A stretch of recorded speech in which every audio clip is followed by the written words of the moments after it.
பகுத்தறிவு புகழவன் தந்தை பெரியார் பெண்ணுரிமைக்காக மிக கடுமையாக போராடியவர்.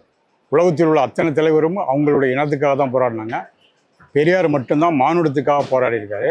நான் படித்த வரைக்கும் Karl Marx, Che Guevara, Fidel Castro எல்லா தலைவர்களையும் பற்றி படிச்சிருக்கேன்.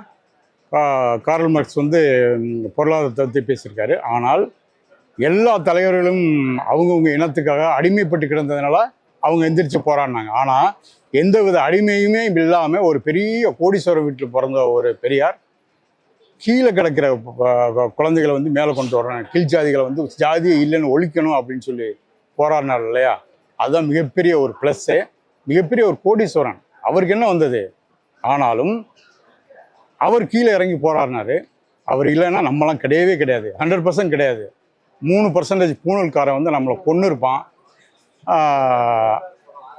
எவ்வளவோ போராட்டங்கள் பண்ணியிருக்காரு. இன்னைக்கு சொத்துரிமை, படிப்பு, கல்வி, வேலை வாய்ப்பு அத்தனைக்கும் காரணம் தந்தை பெரியார் தான். சில மூட பசங்க பெரியாரை கொச்சைப்படுத்துறானுங்க. ஐயா இல்லைன்னா அவனுமே இல்லை, கோவணத்தோடு தான் அலைஞ்சிருப்பான். ஐயா இருந்ததுனால தான் அவன் பேண்ட் ஷர்ட் போட்டு படிச்சிருங்க வந்தான். இல்லைன்னா அவன் கோவணத்தோடு தான் அலைஞ்சிருப்பான். தமிழ்நாடு மட்டுமே பெரியாரோட மண்ணு கிடையாது, இந்த உலகமே பெரியாரோட மண்ணு தான். ஏன்னா அவர் மானுடத்துக்காக போராடினவர். ஒவ்வொரு தலைவரும் அவங்க நாட்டுக்கு தான் போராடினாரு. ஆனால் மானுடத்துக்கு போராடின ஒரே தலைவன் தந்தை பெரியார் தான். பகுத்தறிவு புகழவன் தந்தை பெரியார். அவர் உலகத்தில் உள்ள அனைத்து மக்களுமே தலைவரை ஏற்றுக்கிட்டாங்க.